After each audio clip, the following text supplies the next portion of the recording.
আসসালামু আলাইকুম। আজকে আমি ভীষণ সুস্বাদু করে ক্যারামেল চা বানিয়ে দেখাবো। এই ক্যারামেল চা খেতে দারুণ টেস্টি হবে। প্রথমে চুলায় একটা পাত্র বসিয়ে দিয়েছি। পাত্রটা গরম হলে দিয়ে দিচ্ছি চিনি 1 টেবিল চামচ। চিনি দিয়ে চিনি নেড়েচেড়ে ক্যারামেল করে নিব। ক্যারামেল হয়ে আসলে চা পাতি দিয়ে দিচ্ছি 1 টেবিল চামচ। দিয়ে নেড়েচেড়ে কিছুক্ষণ জাল করে নিব। তারপরে দিয়ে দিচ্ছি দুধ।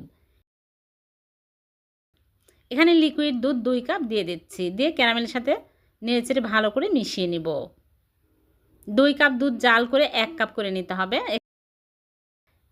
এখানে একটা এলাচ দিয়ে দিলাম আর 1 টুকরা দারচিনি দিয়ে চিনি পরিমাণ মতো দিতে হবে। দিয়ে নেড়েচেড়ে জাল করে নিব। দেখুন অনেক সুন্দর কালার আসছে। একদম ঘন করে নিতে হবে। একদম ঘন করে নিতে হবে। অনেক সুন্দর কালার আসছে। এখন চুলা থেকে নামিয়ে নিচ্ছে। এরকম কালার হলে চুলা থেকে নামিয়ে পরিবেশন করে আপনাদেরকে দেখাচ্ছি কতটা মজার হয়েছে। খেতে কিন্তু অনেক সুস্বাদু হয়। আপনারা বাড়িতে বানিয়ে দেখবেন। হয়ে গেল টেস্টি ক্যারামেল চা।